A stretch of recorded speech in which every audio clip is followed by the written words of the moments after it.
할렐루야. 주님 이름으로 환영하고 축복합니다. 동탄 예수교회 이용진 목사입니다.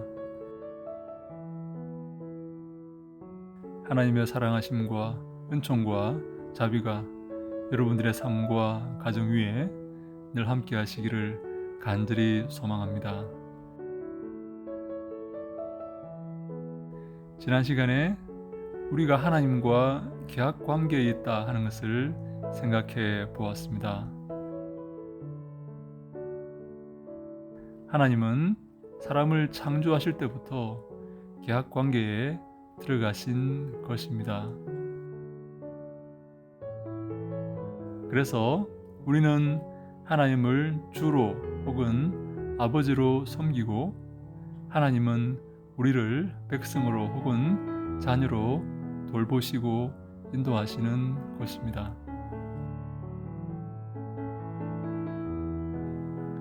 우리가 하나님의 자녀요, 하나님 백성 되었다는 것은 얼마나 많은 축복과 은총인지 모릅니다.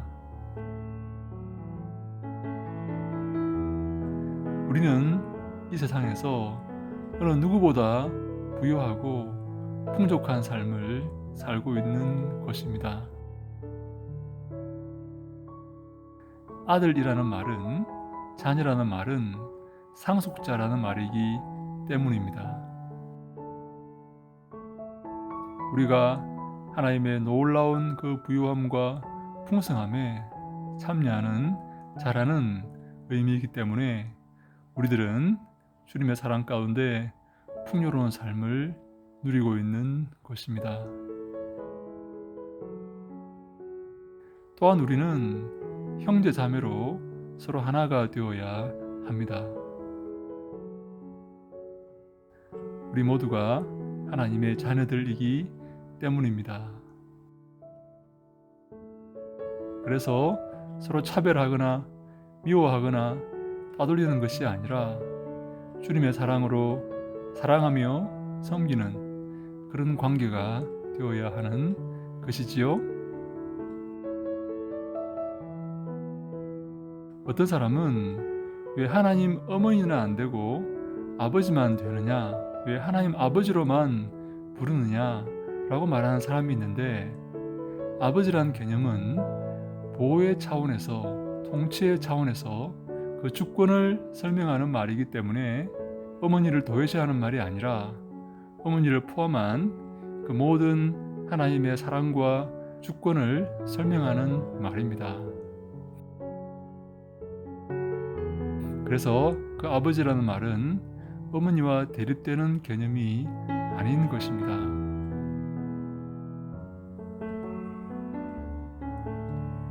우리가 하나님의 자녀가 되었습니까? 그렇다면 섬기고 베풀고 사랑하며 선하게 살아야 할 줄로 믿습니다. 낙심하지 않으며 절망하지 않으며 낙오하지 않으며 끝까지 믿음을 가지고 예수 그리스도의 뒤를 따라야 할 줄로 믿습니다. 오늘은 신약 성경을 공부하기 전에 우리가 먼저 가져야 할 마음가짐에 대해서 한번 생각해 보는 시간 갖기를 원합니다. 신약 성경을 공부하기 전에 몇 가지 공부해야 할 것들이 있습니다.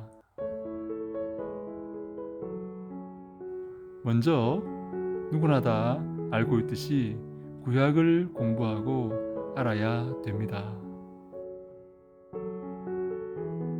왜냐하면 신약의 배경이 되는 것이 구약이기 때문입니다. 전에 말씀을 드렸죠. 구약은 화면과 같고 신약은 자막과 같다. 그래서 구약을 제외하고는 신약을 공부하기가 쉽지 않다라고 말씀을 드릴 수가 있습니다. 또한 신구약 중간사라는 것을 공부해야 됩니다. 말라기 이후부터 예수 그리스도의 탄생 전까지 그 기간을 신구약 중간사라고 부릅니다.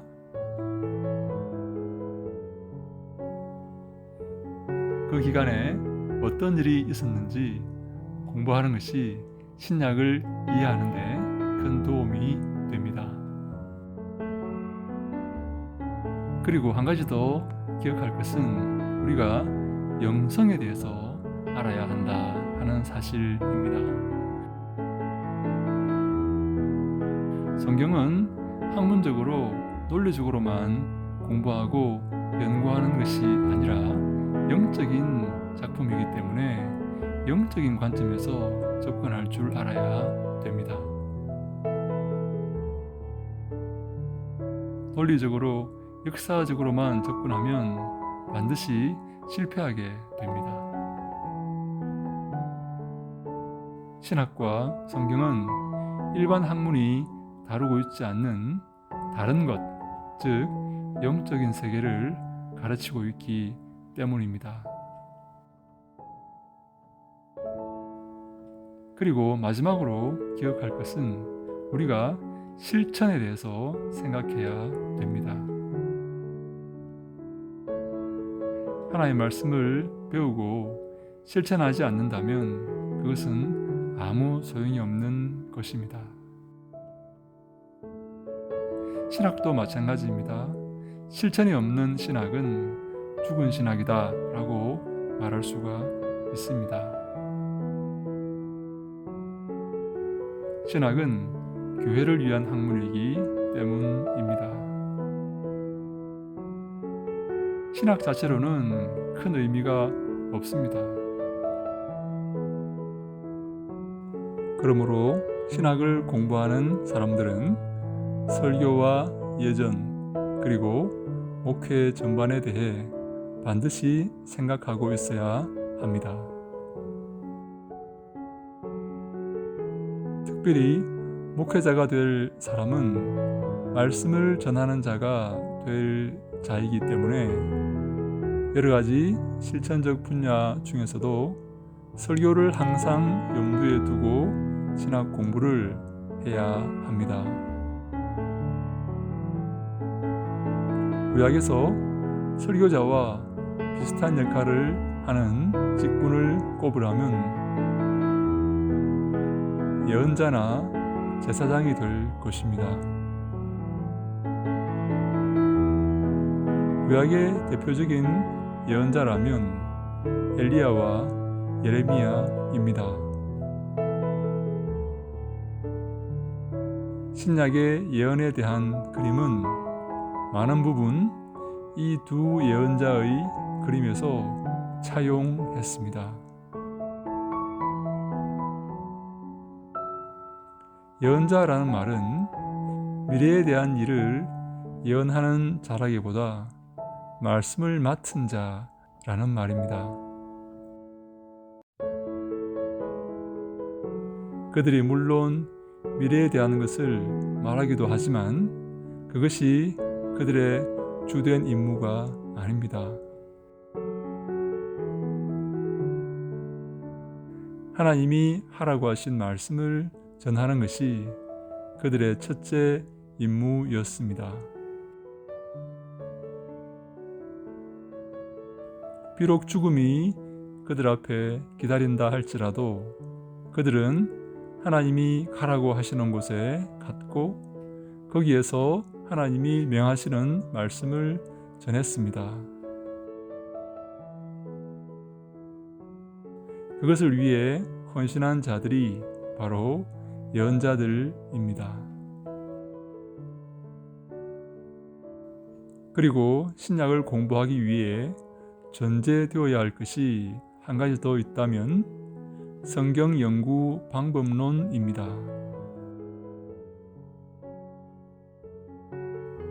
어떤 학자들은 신약 개론이나 신약 서론을 다루면서 구약과 비평 방법론을 자세히 다루지 않습니다.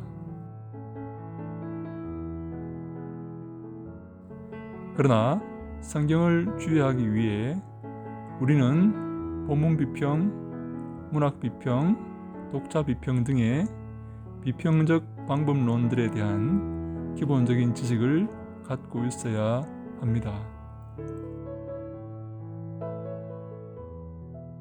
이 방법론을 사용해서 성경을 보고 판단하겠다는 것이 아니라 성경을 더 명확하게 이해하겠다는 것입니다. 성경을 더 잘 그리고 정확하게 이해하기 위해서 그러한 방법론이 때때로 필요하다는 말씀입니다. 사랑하는 여러분, 우리에게 가장 중요한 것은 하나님의 말씀입니다. 어떤 사람이 복 있는 사람입니까? 여호와의 말씀을 즐거워하여서 그 말씀을 주야로 묵상하는 자들입니다. 하나님의 말씀을 즐거워하고 그 말씀을 기뻐하고 그 말씀을 나의 것으로 만들어서 내 삶에 실천하는 사람들, 그들이 주님이 기뻐하시는 자들인 줄로 믿습니다. 우리 모두 주님께 영광 돌리며 주님께 칭찬받는 귀한 믿음의 삶을 살아갑시다. 할렐루야, 샬롬.